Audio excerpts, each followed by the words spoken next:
然后荧光绿跟它一样长，来3条，好，然后头的地方绑一个结，然后边这也是像绑辫子一样，对，请放在，然后一定要很整齐，整齐一点比较好，因为待会还是要修剪。这样可以吗？来，这个尾端这个地方要把它修剪，叫尾端，这个尾端要把它修剪一下。大家我叫尾端。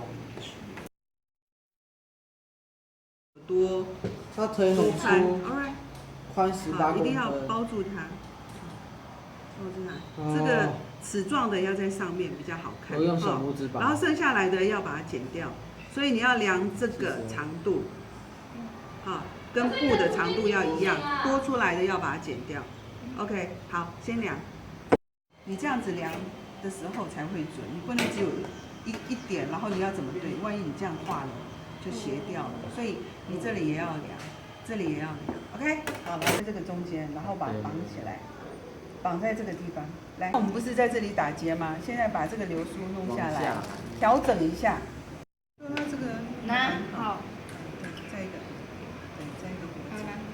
好边。这怎么这个2个人合作，哎，我现在在教啦。就是打结哦。OK， 好，刚刚。我刚还在想说，哎呦，哪一张椅子、桌子可以用？结果哦，聪明。